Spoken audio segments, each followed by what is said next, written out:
Hello दोस्तों, astro stock prediction में आपका स्वागत है। Good morning. Pre market report प्रस्तुत कर रहा हूँ। सुबह के लगभग 7 बजे है और आज है 23 यानी 23 जुलाई 2025 बुधवार का दिन। शुरू करने से पहले चैनल के डिस्क्रिप्शन बॉक्स में बिलो द टाइटल डिस्क्लेमर रखा है, इसको कृपया पढ़ी जानिए। एज पर डिस्क्लेमर, ये एजुकेशनल प्रोग्राम है। इसके तहत जो भी मैं बोल रहा हूँ ये मेरी पर्सनल राय है, मेरी खुद की राय है। आपके प्रॉफिट या लॉस, लाभ या हानि के लिए मैं और मेरा चैनल जिम्मेदार नहीं रहेंगे, रिस्पॉन्सिबल नहीं रहेंगे। ये प्लीज़ नोट करके रखिए। मेरा एस्ट्रो स्टॉक प्रेडिक्शन चैनल केवल और केवल सिर्फ और सिर्फ यूट्यूब पे ही अवेलेबल है, बाकी कहीं भी नहीं। ये भी नोट करके रखिए। और किसी भी इन्वेस्टमेंट या ट्रेडिंग के पहले शेयर मार्केट में आप किसी अच्छे फाइनेंशियल एडवाइजर से कंसल्ट कर सकते हो, एडवाइस ले सकते हो, ताकि आपको लॉस ना हो। चलिए दोस्तों, शुरू करेंगे। दोस्तों, कल मार्केट इतना साइडवेज था कि रिकॉर्ड ब्रेक किया मार्केट ने। बहुत टाइम पास किया। कॉल और पुट ऑप्शंस के प्रीमियम बेहद गिराए गए। इंडिया विक्स यानी डर का इंडेक्स लगभग 4% गिरा और अभी रिकॉर्ड लो के पास पहुंचा है 10.75 के पास। बहुत नीचे आ गया है डर का इंडेक्स। इतना नीचे ये अच्छा नहीं होता, ये भी अच्छा नहीं होता। जैसे ऊपर है अच्छा नहीं होता, ये नीचे का भी अच्छा नहीं होता है। बहुत नीचे आ गया है डर का इंडेक्स 10.75। और मार्केट यानी निफ्टी लगभग 30 पॉइंट यानी 30 पॉइंट माइनस में क्लोज हो गया, फ्लैट टू निगेटिव 25,060 के पास, 25,060 के पास। वही बैंक निफ्टी थोड़ा कमज़ोर था ज़्यादा, 200 पॉइंट यानी लगभग 200 पॉइंट माइनस में क्लोज हो गया। बैंक निफ्टी क्लोज हो गया 56,800 के नीचे, 56,800 के नीचे। कल साइडवेज मार्केट के कारण कॉल और पुट राइडर्स को ज़बरदस्त प्रॉफिट हो गया और कॉल और पुट ऑप्शन बायर्स जिन्होंने बाइंग की थी उनका ऑप्शन का प्रीमियम घटने से बहुत बड़ा लॉस हो गया। कल मार्केट में तूफान राइटिंग हो गई मार्केट। इसका मतलब मार्केट में इंडिया विक्स का गिरना और मार्केट साइडवेज चला जाना या तेजी में चला जाना, इसका मतलब मार्केट का स्ट्रक्चर सुधर रहा है। लेकिन डाटा इंडिकेट नहीं कर रही है, क्योंकि कल एफआई ने बहुत बड़ी सेलिंग की है कैश में। लगभग 3,500 करोड़ का माल कैश में उन्होंने सेल किया, 3,500 करोड़ का माल। वही डीआई ने मार्केट को सपोर्ट देने के लिए, डोमेस्टिक इन्वेस्टर्स यानी हमारे म्यूचुअल फंड, उन्होंने लगभग 5,200 करोड़ यानी 5,200 करोड़ का माल कैश में बाई किया। यानी एफआई की सेलिंग से भी ज़्यादा बाइंग की, इसलिए मार्केट बच गया, अन्यथा बहुत ज़्यादा गिरता था मार्केट दोस्तों। तो मार्केट अभी डिसाइसिव ब्रेकआउट पे आ गया है। आज सुबह एशियन मार्केट ज़बरदस्त तेज़ी में है। जापान का मार्केट 1,000 पॉइंट प्लस में है। कितना? 1,000 पॉइंट प्लस में। क्यों? क्योंकि अमेरिका ने जापान के साथ ट्रेड डील डिक्लेयर की है और बेहद कम रेट में डिक्लेयर की है। सिर्फ और सिर्फ 15%, 15% के ऊपर ट्रेड डील हो चुका है अमेरिका और जापान के बीच में। और ये इतनी पॉजिटिव न्यूज़ थी कि जापान का मार्केट 1,000 पॉइंट प्लस में अभी चल रहा है, बहुत बड़ी तेजी। डाउ फ्यूचर भी लगभग 50 पॉइंट 50 पॉइंट प्लस में चल रहे हैं और हमारा जो गिफ्ट निफ्टी है वो भी 60 पॉइंट यानी 60 पॉइंट प्लस में चल रहा है अभी सुबह 7 बजे। 8 बजे 9 बजे अलग और मार्केट ओपन होने के बाद अलग हो सकता है, ये कहने की कोई ज़रूरत नहीं, लेकिन कह रहा हूँ।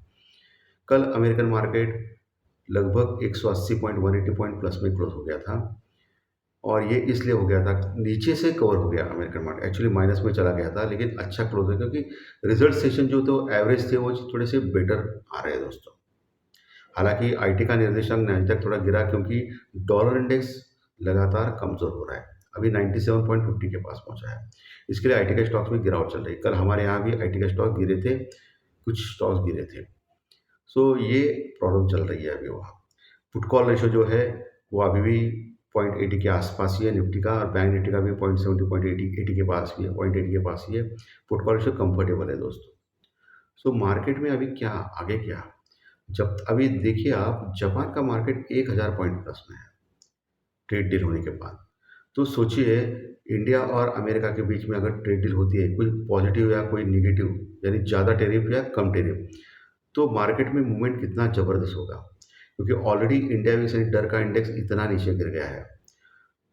मार्केट में अगर ये न्यूज़ आने वाले दिनों में या कभी भी आ सकती है ट्रेड डील की, अमेरिका और इंडिया के बीच में, हमारे बीच में, तो मार्केट में बहुत ज़बरदस्त तेज़ी या मंदी आ सकती है। ये आपको ध्यान में रखना है।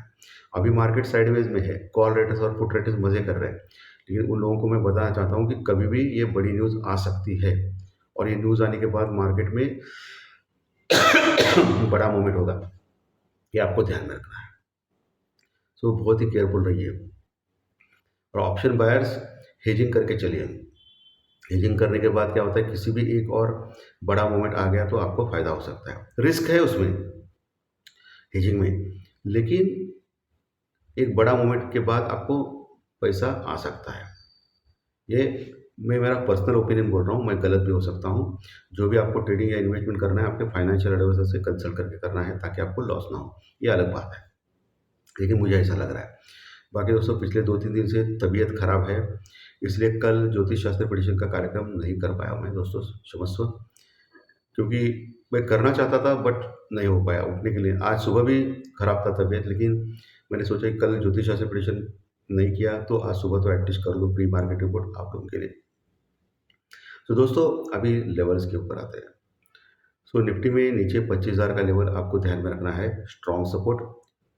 उसके नीचे अगर निकलता है निफ्टी तो 25,000 के नीचे अगर निकलता है निफ्टी तो 24,900 यानी 24,900 स्ट्रॉन्ग सपोर्ट, जहाँ अच्छी पुट राइटिंग है। उसके नीचे अगर टिकता है 15-20 मिनट तो 24,800 850 तक जा सकता है, जो स्ट्रॉन्ग सपोर्ट है। 24,800 850 ये सपोर्ट्स के पास अगर आ गया तो वहाँ से बाउंस बैक करने की चांसेस ज़्यादा है मार्केट में। अगर 24,800 या 24,800 के नीचे जाता है तो बड़ी गिरावट आ सकती है, क्योंकि ट्रेड डील अगर कुछ नेगेटिव डिक्लेयर हो गया तो नीचे भी जा सकता है, और ट्रेड डील अगर अच्छी डिक्लेयर हो गया तो 24,500 का जो इम्पोर्टेंट जो सॉरी 25,500 का जो इम्पोर्टेंट लेवल है 25,500 का जो रेजिस्टेंस है, उसको तोड़ के वो ऑल टाइम हाई 26,200 तक भी जा सकता है। सो ये ट्रेड डील का आज देखिए आप, जापान का मार्केट 1,000 पॉइंट यानी मजाक नहीं है ये। ओके। सो कुछ भी हो सकता है। सो न्यूज़ के सामने कोई टेक्निकल और डाटा की कोई औकात नहीं होती है, मैं हमेशा बोलता हूँ। ओके। ऊपर का लेवल कौन सा इंपॉर्टेंट है? ऊपर है 25,150 25,150, एक रेजिस्टेंस रुकावट लेवल रहेगा आज के लिए निफ्टी में। ये अटकाव रहेगा, वहाँ कॉल रेटिंग है, वहाँ से नीचे आने का चांसेस है। लेकिन अगर 25,150 के ऊपर 15-20 मिनट टिक गया तो फिर 25,200 250 25,200 250 या अगला पड़ाव मिल सकता है निफ्टी में, जहाँ फिर से रजिस्टेंस वर्कआउट रहेगा 25,200 250 को। वहाँ तक गया तो आपको देखना है 25,250 के ऊपर निकलता है आगे। निकला नहीं तो वहाँ से ही प्रॉफिट बुकिंग आ सकती है। 25,250 के ऊपर निकलता है तो फिर 25,350 25,350, उसके ऊपर 25,500, यहाँ तक जाने की कोशिश करेगा। 25,350 एक बड़ा स्ट्रॉन्ग रेजिस्टेंस रुकावट लेवल रहेगा निफ्टी में आज के लिए, आपको ध्यान में रखना है। वही बैंक निफ्टी थोड़ा कमज़ोर हो गया कल के सत्र में, लेकिन नीचे 56,500 600 56,500 स्ट्रॉन्ग सपोर्ट, उसके नीचे 56,300 स्ट्रॉन्ग सपोर्ट, और सबसे अच्छा सपोर्ट 56,000 का यानी 56,000 का लेवल है, जहाँ अच्छी पुट राइटिंग है बैंक निफ्टी इनकेस नीचे आता है तो। ऊपर का लेवल 57,000 57,050 57,000 57,050 एक रेजिस्टेंस रुकआउट लेवल हो सकता है आज के लिए। उसके ऊपर 57,200 300 57,200 300 एक रेजिस्टेंस रुकआउट लेवल, और उसके ऊपर अगर निकलता है तो 57,500 57,500 एक स्ट्रॉन्ग रेजिस्टेंस रुकआउट लेवल। 57,500 से लेकर 57,650 का लेवल जो ऑल टाइम हाई का लेवल है बैंक निफ्टी में 57,650 के पास, एक रेजिस्टेंस रुकआउट लेवल। उसके ऊपर निकलता है तो फिर 58,000 का लेवल मिल सकता है बैंक निफ्टी में, 58,000 का लेवल। तो लेवल टू लेवल काम करें। ओके, सबसे इम्पोर्टेंट, क्योंकि आज बुधवार है, सैंडविच डे है। बुधवार कल के दिन तो मंगलवार के सेंसेक्स की एक्सपायरी में तो बहुत टाइम पास हो गया है, साइडवेज मार्केट था, ऑप्शन के प्रीमियम घटाए गए थे। सो आज सैंडविच डे है तो आज थोड़ा सा मूवमेंट मिल सकता है मार्केट में, और कल फिर निफ्टी का एक्सपायरी बोरिंग डे हो सकता है, लेकिन न्यूज़ कभी भी आ सकती है, ध्यान में रखिए। सो अलर्ट रहना है आपको बेसिकली, ठीक है। सो ट्रेडिंग स्ट्रेटजी आपको वही करनी है। टाइम पास का सेशन दोपहर में रह सकता है, लेकिन सुबह और शाम को दोपहर को 2 बजे के बाद थोड़ा सा अलर्ट रहिए, मार्केट में बड़ा मूवमेंट आ सकता है। अगर दोपहर में कोई न्यूज़ आती है ट्रेड डील के बारे में तो ऑब्वियसली मार्केट में बड़ा मूवमेंट आ सकता है। तो ज़्यादा से ज़्यादा आप कोशिश कीजिए स्टॉक ऑप्शंस में वगैरह आप कैसे काम करें, या कैश में स्टॉक में अच्छे स्टॉक्स में कैसे काम करें, क्योंकि ये क्या होता है कि इंडेक्स ऑप्शन अभी थोड़ा बोरिंग टाइप हो गया है। वैसे अभी एफआई ने इतनी सेलिंग की है इंडेक्स में कि उनकी जो लॉन्ग पोजीशन है मात्र 15% 15% के आसपास रह चुके हैं। कितना? 15%। इसका मतलब इंडेक्स फ्यूचर में वो 85% यानी 85% शॉर्ट में बैठे हैं। 85% लगभग मैं बोल रहा हूँ, अराउंड। तो ये बहुत बड़ी फिगर है।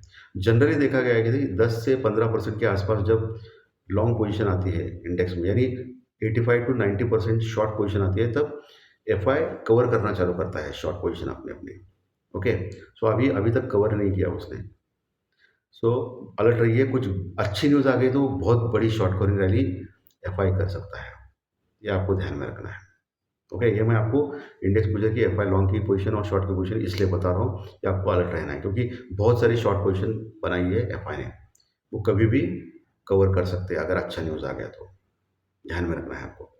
तो दोस्तों, आज का विशेष अच्छा लगा तो लाइक दबाइए, कमेंट बॉक्स में कमेंट लिखिए, और जो नए दर्शक पहली बार चैनल देख रहे हैं वो सब्सक्राइब का बटन जरूर दबाएं, ताकि आपको आने वाले सभी वीडियो इसी चैनल के ऊपर सिर्फ और सिर्फ यूट्यूब के ऊपर जरूर देखने मिलेंगे। धन्यवाद, फिर मिलेंगे। Thank you very much.